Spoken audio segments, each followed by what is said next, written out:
Des crapules. Des crapules avec des noms d'apôtres. Ils portaient des prénoms évangéliques, Pierre, Paul, Jacques, des noms sortis du seul livre que leurs parents avaient jamais connu, l'Évangile. Bouquin qu'ils n'avaient jamais ouvert et encore moins compris, mais dont ils avaient pigé vite qu'il était leur ennemi juré. Jean, Paul, Pierre, Jacques, frères du Christ, n'allaient jamais à la messe. Ils portaient pour l'honneur le nom de ces premiers chrétiens. Il est tout de même terrible de devoir écrire que ces bougres d'âne, qui étaient nés les derniers, sont restés les derniers. Sourds à toute bonne nouvelle, ces mauvais larrons n'ont jamais entendu de l'Évangile que son envers sonnant, de veines trébuchantes et de fourberies larvées. Vérité solide et bien vérifiable qui dit la vie comme personne, ne trompe pas, cette vérité sur laquelle on peut compter. Ça fonctionne. L'hallucination amoureuse, hélas, ne les toucha pas. Bonsoir Philippe. Bonsoir François. Merci beaucoup de me recevoir chez vous. C'est un plaisir. Parce que je ne vous connaissais pas, mais j'ai trouvé votre livre sur Facebook. Et apparemment, il venait de sortir. Je vais sur Facebook de temps en temps. Et il m'arrive de trouver des livres de personnes que je lis, parce que je lis beaucoup. Donc j'achète beaucoup de livres, je les achète plus parce que, en bibliothèque, parce que j'en aurais trop.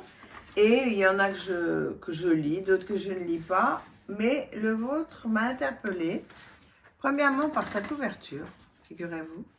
Parce que j'ai eu l'impression qu'on allait, extraction de la misère, on allait me parler de Zola et des mineurs. Et en fait, en même temps, cette couverture qui était dans un brouillard avec des oiseaux au-dessus, j'ai eu envie de regarder ce que c'était. Je suis allée sur Amazon et j'ai tout de suite trouvé votre livre. Et pourtant, il n'y avait pas encore de gens qui l'avaient lu, qui avaient mis des commentaires. Donc moi, je me suis dit, un de plus, un de moins. Et j'ai été quand même fascinée, je dois vous dire, par ce livre. Dès que j'ai commencé à le lire, dans l'introduction et dans son prologue, j'ai trouvé une écriture, un style qui m'a fascinée. Dans son cortège de mots, j'ai eu l'impression un peu de retrouver du Baudelaire ou de l'écriture du fin 18e, 19e, je ne sais pas, parce que je lis beaucoup et je n'ai pas tellement en mémoire, mais il y a des moments, la littérature me saute aux yeux. Et effectivement, j'ai trouvé une œuvre littéraire, ce qui m'a énormément plu. Ou alors j'ai pas de chance, mais je tombe rarement dessus. Donc là, effectivement, je suis restée scotchée. Je dois dire que votre livre, je le lis. Alors, c'est un livre que je n'ai pas lu d'une traite, parce qu'il est très riche au niveau de son vocabulaire. Parfois, on a besoin d'aller dans le dictionnaire, parce qu'il y a des mots nouveaux. Mais j'ai vraiment énormément aimé. Et puis, je pense que vous allez avoir beaucoup de choses à me dire. Je vais avoir beaucoup de questions à vous poser. Parce que d'abord, ce livre est en 2 parties. Donc, il y a une partie qui est sur les Vosges et que j'ai découvert, ça s'appelait La Vosges. Donc, j'espère que vous allez m'en parler. Et puis, dans une deuxième partie, il y a les gens. Et puis, en même temps, j'ai vu aussi quelque chose où on pourrait penser à votre père. Enfin, c'est un roman d'amour pour votre père. Et puis aussi un roman d'amour pour la Vosges. Mais je pense que j'ai déjà beaucoup assez parlé. Donc j'aimerais beaucoup vous demander, Philippe, pourquoi vous avez écrit ce livre. Merci Françoise. Oui. C'est bien de commencer à parler d'amour. C'est très bien. Effectivement, j'ai écrit ce livre. D'abord, merci de l'avoir lu. Il est important de le dire aujourd'hui, en 2024. Les lecteurs sont devenus aussi importants que les écrivains. Et la qualité de votre lecture m'a beaucoup plu. Disons que ça se lit comme un bonbon. Et en même temps, c'est une œuvre... Enfin, là, je m'excuse, je vous coupe. Hein. Je vous en prie. En même temps, c'est une œuvre littéraire qu'on peut avoir sur sa bibliothèque et à cause de son intemporalité. Mais excusez-moi, c'est pas moi qui interroge, c'est plutôt... Soit je vous interroge ce que vous dites plutôt... est très juste. Voilà. Hein. C'est très juste. Je l'ai écrit, en effet, par amour. Voilà. Je pense qu'il est impossible d'écrire si on n'est pas inspiré. Il me semble que ce qui fait la différence entre tous les livres, c'est l'inspiration. Voilà. Est-ce que le livre sort de quelque part? C'est un vieux concept, hein, l'inspiration, qui n'est plus à la mode du tout. La modernité ne veut plus en entendre parler. Pour moi, c'est très important. C'était par amour pour mon pays d'origine, pour mes ancêtres, pour la langue française. C'est un immense acte de gratitude à l'égard de ma propre histoire, mais aussi de tous les écrivains. C'est très bien de dire que j'essaie d'écrire dans la tradition de la très grande littérature, parce que je dois énormément aux très grands écrivains, et si je me suis autorisé à écrire un livre et à le publier, surtout à le publier, c'est parce que voilà, je considérais que c'était une manière de dire merci. Voilà. Tout seul, je ne suis pas certain que je m'en serais sorti dans la vie comme je m'en suis sorti entre guillemets. Hein. Les grands écrivains ont une influence considérable, et je crois que tous ceux qui écrivent, s'ils sont un peu honnêtes, écrivent pour dire merci en tant que lecteur à tout ce qu'ils ont lu. Là, ça fait référence à mon enfance, mon adolescence, dans les Vosges, à Germénil, voilà, les premiers moments où la nature et la littérature m'ont donné accès à autre chose que l'environnement familial. Et bon, en l'occurrence, c'était des très grands livres très vite, hein, mais ça aurait pu être des livres plus modestes. Il y en a eu aussi des plus modestes. C'est pas tellement la qualité du livre qui est en jeu, c'est l'acte de lecture.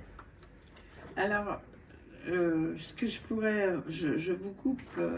parce que j'ai vu en même temps, je me suis demandé si cette montagne, ces montagnes, en fait, et ces gens, il n'y avait pas un effet de miroir aussi avec vous. Parce que j'ai eu l'impression qu'il y avait en même temps que ce livre pouvait être une forme de psychothérapie ou une rencontre avec soi-même. Psychothérapie, je ne pense pas. Je pense qu'elle a eu lieu avant. Mais rencontre avec soi-même sans aucun doute possible. Oui. C'est-à-dire que, comme me l'a dit très justement un de mes lecteurs et amis, il y a une recherche de la vérité. Voilà, je cherche la vérité de ma propre famille, la vérité de ma propre histoire, la vérité de mon propre nom, avec quelque chose d'un peu narcissique, mais pas seulement, puisque ça va au-delà. Hein. J'essaie de parler dans mon livre de la Vosges et des Vosges, qui est le pays d'origine de toute ma famille depuis déjà plusieurs siècles, sachant que moi je vis à Paris, en situation d'expatrié entre guillemets. Hein. Ce qui fait d'ailleurs de ce livre quelque chose de beaucoup plus à la mode que je ne le pensais. Je pensais avoir écrit un livre un peu intemporel, et peut-être c'est le cas. Il est à la fois, enfin, ma lecture me permet de dire qu'il est à la fois intemporel et en même temps très moderne. Par certains côtés, justement, je ne parle pas dans le style de l'écriture, mais la manière dont vous maniez la langue au niveau de ce qui se passe avec un certain humour, avec notre société actuelle. Enfin, vous y faites quand même assez souvent référence. Alors, il y a une certaine dimension de modernité qui est presque involontaire, mais là, c'est une question de culture élémentaire. Souvent, on parle de la modernité comme d'une obligation. Il faudrait qu'un livre soit moderne. Les gens cultivés savent, par exemple, que Jean de La Fontaine, qui aujourd'hui est un classique, hein, écrit sous Louis XIV avec un style Louis XIII. C'est très flagrant. Hein. Il écrit avec 50 ans de retard, sur le plan technique. Là, évidemment, il faut un peu de culture. En littérature, la modernité n'est pas un problème. Si ça doit être un tic de langage ou de style pour faire moderne, ça n'a aucun intérêt. Je pense que j'écris un peu 19e, c'est pas faux. Hein. Nous les bannis, il nous restait en partage la beauté de cette campagne trempée et le brouillard diffusant son humidité entre les vallons, sa purée de pois. les moutons à la laine grasse, les brebis titubant sur leurs pattes frêles, les poules hautaines qui caquetaient. Il fallait se contenter de ça. Dans nos chaumières sans chaume, depuis le toit tuilé d'où s'élevait filiforme la fumée d'un maigre feu, on se contentait des brimborions de la vie. Et vu de loin, on aurait pu croire que c'était nos fumées qui donnaient au ciel cet air de suie.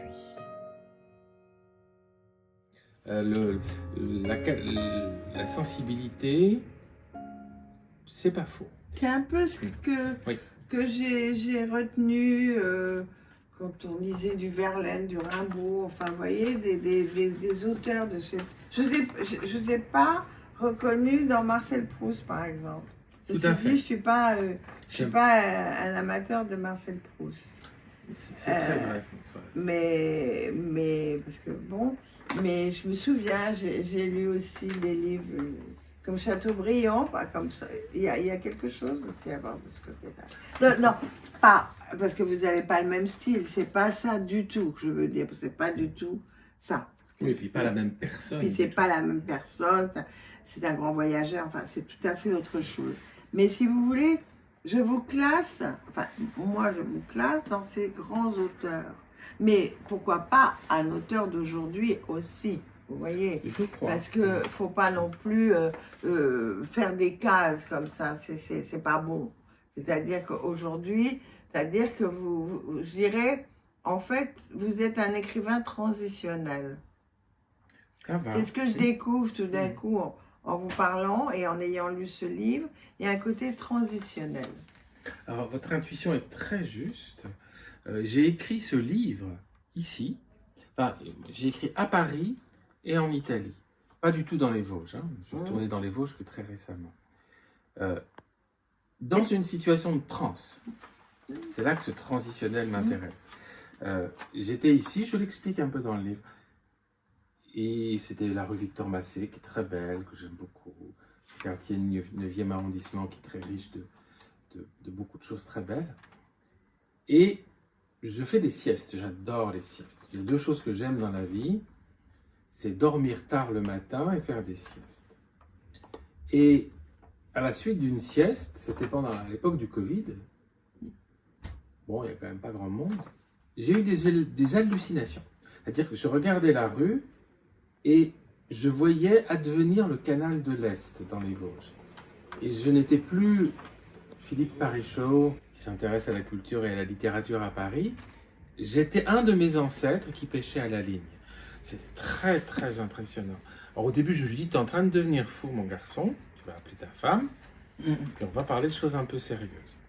Puis après, je me suis dit, laisse advenir l'hallucination. Et peu à peu, des milliers de souvenirs sont revenus. Et c'est comme ça que ce livre est né. Il est né d'une résurgence de mémoires anciennes qui me dépasse très largement. Mais pour moi, c'est un roman d'amour hein, pour la Vosges. C'est-à-dire que j'aime beaucoup d'ailleurs le nom La Vosges. Et puis quand vous faites... là, on sent une culture très très large parce que vous faites, j'irais presque vous remonter à l'homme de Cro-Magnon, si on peut dire. Vous parlez des temps anciens, vous parlez même, je crois, de l'Atlantide à un moment donné. Vous parlez des Celtes, vous parlez des Vikings, vous parlez de l'Égypte, de Sumer aussi, puisque ce sont des lieux qui m'intéressent. Et je vois, enfin, là, cette intemporalité, on a l'impression que cette montagne surgit d'un autre temps, d'une autre période de l'histoire.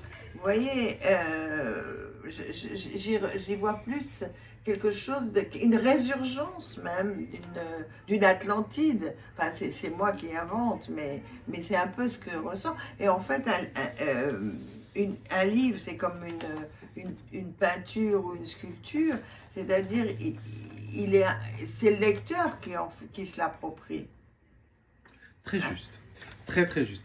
C'est là qu'un livre est bon, en fait, c'est quand le lecteur peut se l'approprier. Très juste. Je pense aussi qu'un livre n'appartient plus à celui qui l'a écrit une fois qu'il est écrit. Il appartient à ses lecteurs. Absolument. Et je crois aussi que j'ai voulu Mais c'est même pas voulu, c'est que c'est ainsi. Le temps, c'est quelque chose de très très étrange. C'est un peu comme si ça n'existait pas.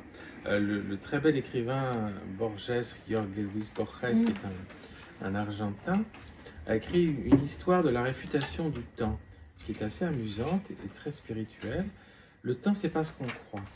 Je crois que, oui, on peut rentrer en une région, surtout un peu excentrée comme la Vosges, qui se trouve dans l'est de la France, en direction de l'Allemagne, aux confins de Luxeuil, une région qui a été extrêmement célèbre et importante sous les Romains.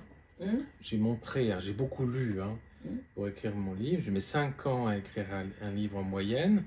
J'ai beaucoup lu, des livres très spécialisés sur l'archéologie, d'autres sur effectivement le Moyen-Âge. C'est un endroit où il y a eu des hommes préhistoriques très tôt. Parce qu'en fait, c'est très agréable à vivre pour des hommes préhistoriques. C'est pas très vallonné, c'est pas très froid, c'est parfait. Donc, oui, l'intemporalité, on traverse le temps avec mon livre.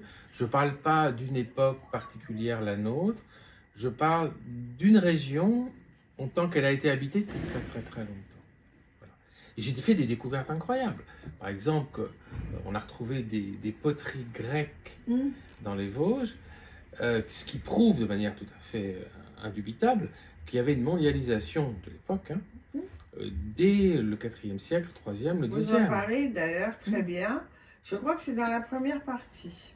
Alors, ce sont les historiens qui me l'ont appris, je ne savais pas. Bien entendu, mais en même temps, ce qui est formidable, c'est que vous l'appropriez, mais pas en tant que personne égotique, vous l'appropriez à la Vosges, justement. Oui. Vous voyez, c'est-à-dire qu'on a l'impression que c'est la Vosges qui parle.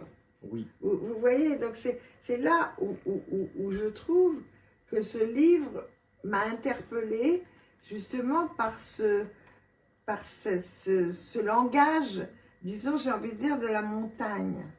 Vous voyez? Oui. Et d'ailleurs, en même temps, mais je ne sais plus si c'est dans là, mais peut-être que ça ressort, on y sent déjà l'ensorcellement intemporel presque, vous voyez, venu du monde de l'invisible. Et je le sens déjà, je crois, dans la première partie, et on va le retrouver effectivement quand vous allez parler des gens. Il m'aura fallu du temps pour discerner et goûter les beautés nombreuses de ce pays de sources et de rivières qui tourne bleu à la fonte des neiges, de ces maisons grises aux murs épais entre des chemins terreux. Bien peu sont ceux qui connaissent cette micro-région. Ce n'est pas dans les normes de la représentation du beau paysage actuel, ces mares, ces tourbières, ces ruisseaux limpides courant d'une vallée l'autre, ces bois de sapins noirs à la gravité lugubre, ces sous-bois impénétrables, inextricables fouillis, insolents de verdure et d'une grande vivacité nerveuse, mais si peu cohérents. Non, des taillis touffus, des taillis confus comme un amas de fils électriques de ceux que l'on refoule parce qu'ils viennent dire la complexité du désir. Il y a ce côté sorcellerie, même si c'est pas dit, on a l'impression d'y voir des gris-gris. Maintenant, c'est peut-être moi aussi qui vois ça, mais en même temps, il y a le côté rude, il y a le côté froid, il y a le côté dur chez les gens qui, en fait, est peut-être venu avec les changements de temps, je sais pas, peut-être par sa position aussi historique. Parce que c'est quand même proche de l'Allemagne, donc il y a vraiment eu là la France, il y a quand même, au long de l'histoire, il y a quand même quelque chose d'assez lourd entre la Vosges et l'Allemagne, enfin l'Est de la France, quoi. C'est très juste.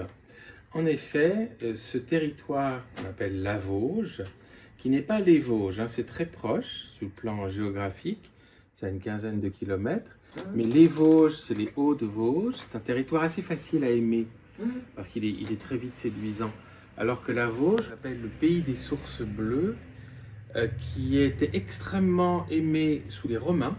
Peu de gens savent par exemple qu'il y avait beaucoup plus de routes sous les Romains que de nos jours dans cette partie de la France, cette région-là est effectivement, comme toutes les marches, un pays de sorcellerie. Hein, On le là, sent, on le sent, et on sent que les gens sont peut-être dans leur rudesse, sont envoûtés par quelque chose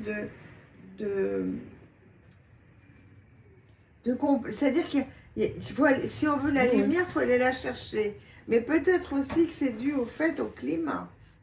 Qu'il y a un climat qui est a priori dur, malgré tout. Oui. Froid et dur. Donc les gens sont quand même liés au climat. Par contre, quand vous parlez des gens, pour moi, ce que j'ai retrouvé, si vous voulez, c'est que j'ai l'impression qu'on parle de tous les gens aussi, même de la campagne. Vous voyez ce que je veux dire? Je vois les mêmes gens en Auvergne, je les imagine. Parce que, par contre, je ne vais peut-être pas imaginer les mêmes gens au Pays Basque. C'est juste. Vous voyez, ou juste. dans le sud de la France, ce sera autre chose. Mais dès qu'on va se retrouver dans des pays montagneux, on va retrouver un peu ces gens, qu'on peut retrouver même en Bretagne. C'est comme si on pouvait y avoir des liens, alors que vous n'avez pas de lien avec la Bretagne. Alors, j'ai les élucide un tout petit peu dans le livre. Il y en a assez peu, c'est vrai, mais il y en a un tout petit peu. En tout cas, votre intuition est très juste. C'est une intuition, hein, mais elle est très juste.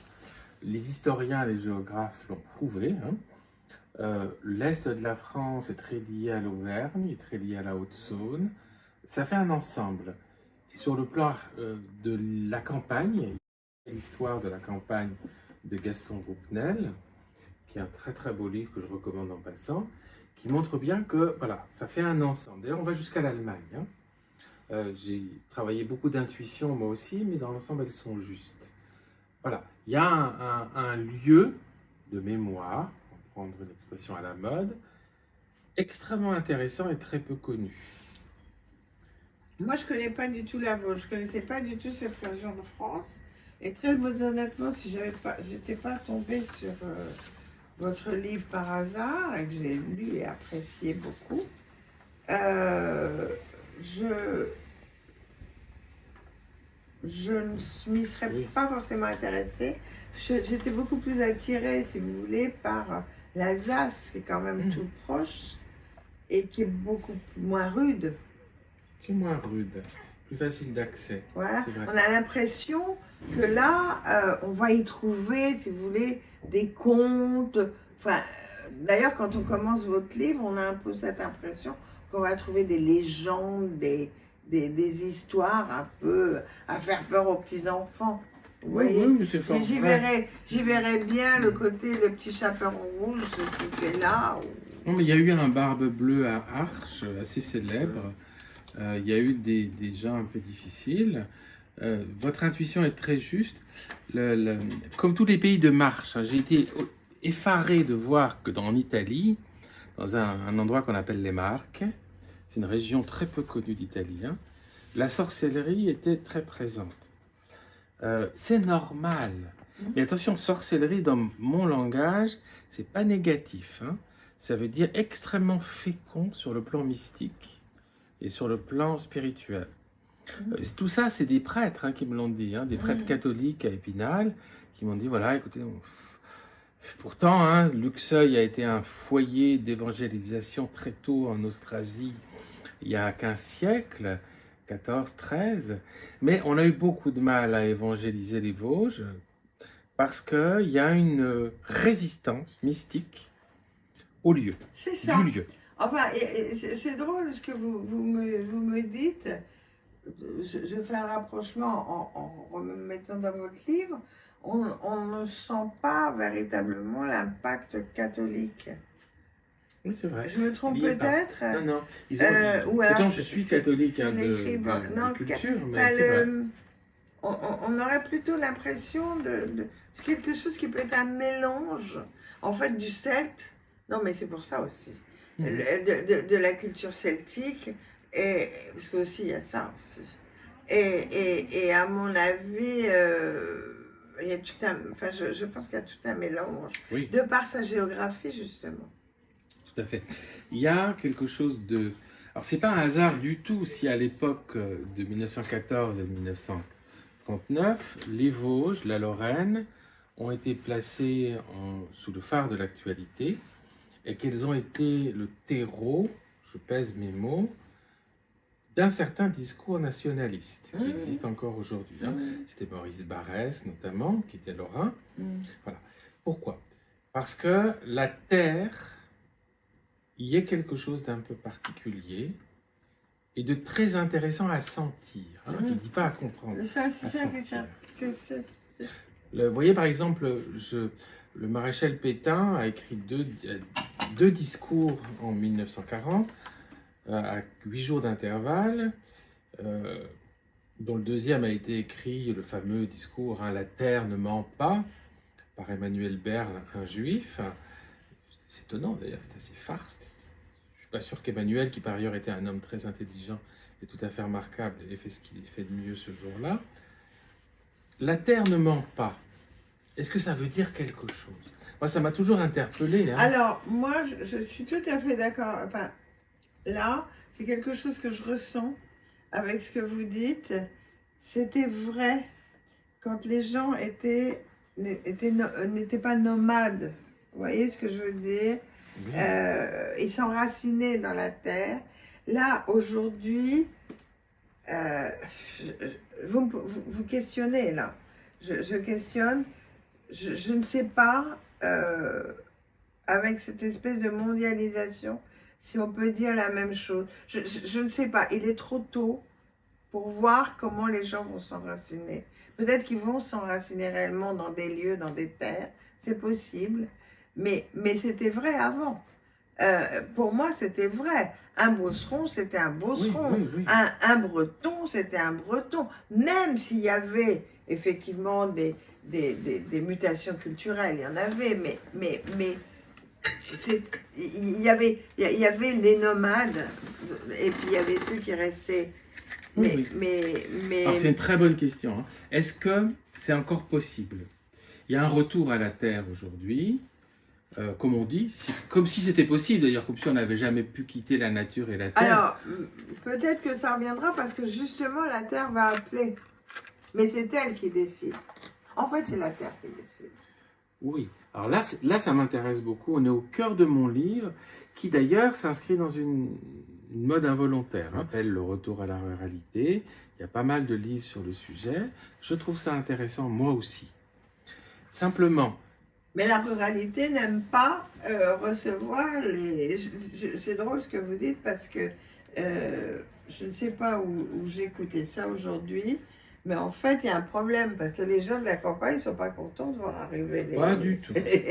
Les urbains. Les urbains, pas du tout. Ça leur plaît pas du tout. D'ailleurs, comment dire, même si j'ai beaucoup de bonheur à retourner dans les Vosges et dans la Vosges, je fais toujours très attention. Je sais que je suis un urbain. Je suis déjà différent.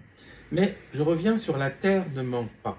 Parce que là, on est au cœur de l'histoire de France, avec ce discours du maréchal Pétain, qui à l'époque était un monsieur âgé, qui avait été très brillant en 1914, mais voilà, on s'accrochait de manière un peu hystérique à ce vieil homme qui vraiment était dépassé par les événements.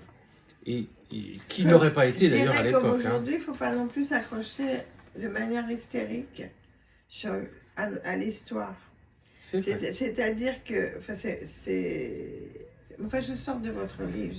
Je reviens sur la terre ne ment pas, parce que... écoutez bien, la terre ne ment pas. Si la terre ne ment pas, ça veut dire qu'elle parle. Absolument. Or, c'est pas simple d'entendre la terre qui parle, d'autant plus, chère Françoise, que la terre, c'est dans le nom. Elle se tait. C'est sa définition. Et pourtant, elle parle. À quel endroit la terre ne se tait plus? C'est un peu le sujet de mon livre. Et je crois qu'il y a un discours de la terre et qu'il faut savoir tendre l'oreille. Pas simple, mais des choses se disent. Et qu'à une certaine époque terrible de la France, quand, et par bonheur, le général de Gaulle a repris la parole un peu plus tard pour démentir le maréchal Pétain, pour dire au fond, non, la France, c'est pas l'entichement d'une parcelle. La France, c'est quelque chose qui est aussi quelque chose de symbolique, qui peut avoir lieu aussi à Londres, puisque C'est fou fondamentalement, parce ce que- sont nos valeurs qui sont en jeu. Vous voyez ce que je veux dire?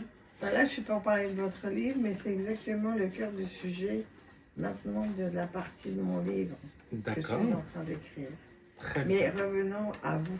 Alors, donc, l'extraction de la misère parle évidemment du désir de sortir d'une misère financière aussi qui existe, mais surtout d'une misère morale, intellectuelle, sensible, affective, qui pour le coup me paraît caractériser notre modernité.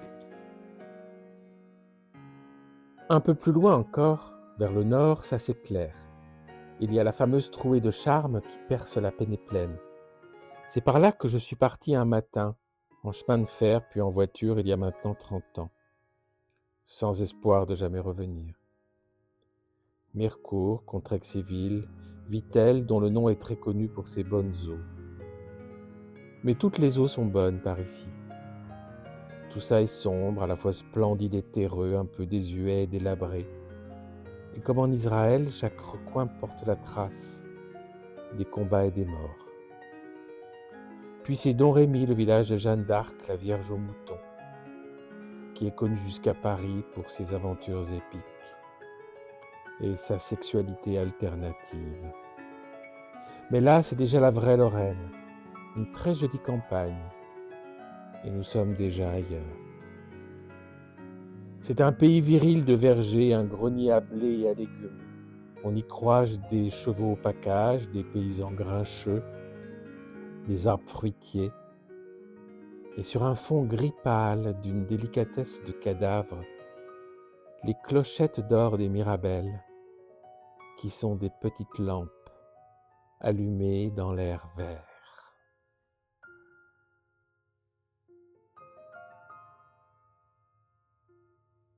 Oui, mais j'aime beaucoup en plus dans l'idée du mot extraction. Ça veut dire extraire aussi. C'est extraire, on va oublier la misère, mais c'est extraire le sel de la terre. Oui, oui. Donc dans l'extraction, il y a quelque chose de lumineux en même temps. On extrait, même le charbon, on va l'extraire si vous voulez, mais on va en faire du diamant aussi. Tout à fait. Des bijoux, Vous voyez? des pierres Donc précieuses. dans le mot extraction, et en même temps, si on met la misère, si on l'extrait, ça veut dire qu'on lui donne une valeur. Oui, oui, 1000 fois oui. Et là, c'est une autre intuition. Je pense que les gens intéressants ne sont pas forcément ceux qu'on nous montre dans les médias, etc. Je crois que tout le monde est intéressant. Oui. Et que c'est notre regard qui va faire que les personnes deviennent intéressantes. Là, il y a un véritable renversement épistémologique par rapport à la modernité. Aujourd'hui, bon, on vous dit, voilà, un tel, une telle, tel acteur, tel chanteur est formidable, etc. Souvent des réserves, mais pourquoi pas? Simplement, ce que je dis, c'est regardez bien, les gens intéressants sont partout. Et j'ai découvert que ma propre famille, que j'avais un peu quittée, j'étais venu à Paris, rencontrer des gens merveilleux. Justement, là, je vous recoupe parce que je pense que c'est important de revenir à votre livre. C'est que justement, vous en parlez d'ailleurs dans cette deuxième partie des gens. Et j'aimerais que vous m'en disiez un peu plus. Oui, Françoise. Effectivement, j'ai écrit ce livre en 2 parties. Les lieux et les gens. D'abord les lieux, parce que cette campagne avait quelque chose d'un peu obsédante. Et j'avais eu des intuitions mystiques très belles. Par exemple, le jour où je suis allé à Chamagne, qui est le village natal de Claude Gelée. Claude Gelée est un merveilleux peintre du XVIIe siècle qui a vécu à Rome, essentiellement, et qui a, comment dire, peint des tableaux qui sont au Louvre aujourd'hui. C'est une splendeur absolue. Peu de gens savent qu'il est né dans un petit village de la Vosges, en plein cœur de la Vosges. Et un jour, c'était un dimanche, je m'en souviens, il y avait Michel Drucker à la télé, c'était les années 80-90, c'était très ennuyeux, voilà, des bêtises habituelles, quoi. Et j'avais pris la voiture, et j'avais découvert ce petit village sous la pluie, et ensuite, il s'est mis peu à peu à faire gris, et avec le soir, le soleil est arrivé. J'ai eu une intuition mystique qui est à la base de toute la partie les lieux.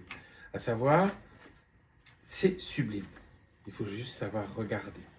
Et je pense que Claude Gelée, lorsqu'il peint ces paysages lumineux romains, se souvient des crépuscules à Chamagne. Ça, j'en suis absolument persuadé. Après, je me suis dit, mais les lieux n'existent pas sans les gens. Voilà. Et justement, peut-être, je vais être indiscrète, mais j'aimerais que vous me parliez de votre père. Parce que j'ai eu l'impression que c'était un roman d'amour, votre père. Alors c'est très juste, oui. Enfin, c'était une ode à votre père. Merci Françoise d'avoir cette intuition. Pourtant, j'en parle assez peu. C'est pas une intuition, ça ressort. Il y a une reconnaissance quand même qui peut-être vous n'avez pas pu le lui dire ou Tout à fait. pour des problèmes de génération, de famille et autres. Et là, j'ai vraiment trouvé qu'il y avait quelque chose à dire, parce qu'en même temps, c'est peut-être là où vous vous dévoilez le mieux. Quoique vous vous dévoilez un peu partout, hein. Je dois dire... Alors, j'essaye autant que possible. Quand dans les lieux, vous y êtes, aussi bien dans les gens aussi, puisque tout être a une face multiple et on peut retrouver la vôtre, que je ne connais pas, mais c'est très vrai. Mais en même temps, j'aimerais que, pour clore peut-être cette interview, que vous me parliez de votre père.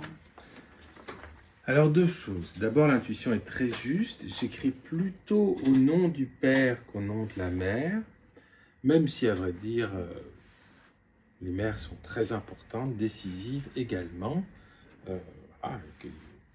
C'est pas par exclusion. Et c'est vrai que c'est plutôt écrit au nom du père et en souvenir de mon papa. C'est très vrai. Les relations père-fils sont difficiles. Sur le moment, on a plutôt tendance à s'opposer. Et c'est normal. Avec le temps, j'ai pris conscience que cet homme qui était un homme de la Vosges, qui a vécu une grande partie de sa vie autour de 15 km, en bref, et qui avait bien du mal à en sortir. Mais attention, les Parichots sont de la Vosges depuis au moins 4 siècles. Nous sommes très très peu à avoir fait comme moi, être venus à Paris ou ailleurs. Il y a quelques exemples, mais c'est très rare. Ce papa que j'avais eu était voilà, c'est bien. C'est bien. On n'était pas toujours d'accord, d'ailleurs on ne le serait toujours pas. Mais j'ai eu la chance d'avoir un père qui était un monsieur bien. C'est vraiment quelque chose que j'ai vraiment aimé dans votre livre. Cet amour, en fait, En fait, votre livre est un roman d'amour pour la Vosges, dans un style magnifique, très beau, très descriptif, très imagé même, et en même temps cet amour pour les gens aussi, même ceux qui ne sont pas de bonne facture, mais on sent que vous les aimez tous. Ce que vous détestez le plus, mais c'est parce que ça me parle aussi, c'est cette espèce de ces lieux défigurés par des maisons absolument style HLM dont vous parlez et qui vous dérangent. Oui, c'est vrai que notre modernité, je crois que pour notre modernité, oui, je crois que pour notre modernité, le temps du diagnostic est passé. Je crois qu'on a assez perdu de temps à en dire les limites et les difficultés. Une certaine forme de catastrophe a lieu, c'est une affaire entendue. Elle a été très bien décrite par des gens intelligents. Mais je pense aussi que la critique, Françoise, je pense que vous serez d'accord avec moi, génère des pulsions négatives qui ne sont pas utiles. On a davantage besoin de pulsions positives. D'accord, mais c'est un moment. Je pense que ça va avec votre roman. Non, je ne suis pas dérangée par ça. Je pense que si vous écrivez d'autres livres, ça ne sera plus. Parce que vous irez beaucoup plus dans quelque chose de beaucoup plus peut-être mystique, peut-être plus profond, autrement, enfin pas plus profond, je m'exprime très mal, mais au niveau peut-être plus moins critique, plus dans le dans l'être en fait. Après, si vous voulez, si vous dites des très juste, vous sentez avec une très grande pertinence ce que j'écris et l'esprit. C'est vrai, tout ça est très vrai, je souscris. Je vois autre chose, moi. Mais j'ai eu le désir, sur 2 chapitres, de m'amuser un peu, parce que, de fait, notre modernité sur le plan architectural, qu'il s'agisse de la banlieue ou C'est de partout, certaines hein, villes, hein, voilà, cette laideur, on l'a partout. voilà, Oui. et il est impossible de ne pas l'avoir, Voilà. si on est un peu lucide. Hein. Oui, non, c'est parce que vous en parlez, ça m'a interpellée. Pourquoi? Parce que je pense la même chose. Je vais terminer ici cette interview que j'ai trouvée fort intéressante avec vous. Déjà parce que j'ai vu que vous aviez écrit un autre livre qui s'appelle Dandy, que j'ai commencé à lire, mais étant donné la période que je traverse, qui est très occupée actuellement, je n'ai pas pu le lire, mais je l'ai commencé, j'ai trouvé, dans un autre registre. Je vous ai reconnu quand même. Mais j'ai reconnu cette littérature, si vous voulez, et certainement qu'il appartient à une autre époque et peut-être à une époque où vous étiez moins mature, si on peut dire, mais je voulais quand même vous dire, vous féliciter à ce propos. Ça me fait plaisir. Et puis je voulais vous poser la question, est-ce que vous êtes en train d'écrire, vous avez un autre livre en projet? Alors, oui, Françoise, oui. Alors, j'écris, je publie assez peu. J'ai publié 3 livres, Dandy, Les confessions d'un buveur de Chablis, qui n'a pas été réédité, que je ferai peut-être rééditer, et puis Extraction de la misère. Je tiens absolument à ce que la littérature ne soit pas du déchet. Il ne s'agit pas de prendre la place de textes qui sont meilleurs, qui sont intéressants. Moi, je lis Baudelaire et Proust, je lis Stendhal, je ne lis pas les livres qui sortent aujourd'hui, à quelques exceptions près. Il y a quelques réussites de temps en temps. Mais surtout, je ne veux pas faire obstacle. Moi, c'était surtout de vous que je voulais parler. Alors oui, j'écris un livre, et vous savez, François, je mets 5 ans à écrire un livre. Et puis j'ai une vie de famille. La littérature aujourd'hui, c'est l'acte gratuit par excellence. C'est de l'art pour l'art, à bien des titres, quand c'est d'un très bon niveau, hein, ou quand c'est très exigeant. L'objectif n'est pas de faire de l'argent, mais de faire du beau. C'est tout à très fait différent. Hein. Et pour moi, si vous voulez, votre livre, je pourrais le comparer à une œuvre d'art. C'est un livre qu'on peut vraiment avoir le plaisir d'avoir dans sa bibliothèque. Alors ça me fait très plaisir, parce qu'effectivement, quand j'écris pour la longue durée. Moi, pour vous dire, je l'ai mis sur la table de mon salon. Ça me fait très plaisir. Merci beaucoup, Françoise. Et voilà. Merci d'avoir été. Je vous en prie et je vous remercie beaucoup de m'avoir accueilli si gentiment. Au revoir, Philippe. Au revoir, Françoise. Certains jours de décembre ou de janvier, l'horizon est si gris qu'il en est d'une beauté d'outre-tombe. On se dirait oublié sur la terre. Tout paraît fondu et prendre le cerveau en étau dans un bruit de ferraille. La pluie ajoute ses pointillés de désolation. Un espoir étranglé lance son cri vers le ciel métallique. Il faudrait être dingue pour sortir, d'ailleurs on ne sort pas. Un paysage de photos bianco et nero, sous une couche de terre verte et brune d'un brin d'uniforme allemand. On le dirait dessiné au graphite et le ciel paraît avoir été griffonné au crayon de papier. Par-dessus tout ça, des nuages au pochoir, d'où coule de la suie. Et le soir venant, somptueux, sublime, inattendu, les nuages crèvent, dégageant un crépuscule de réglisse et d'ambre.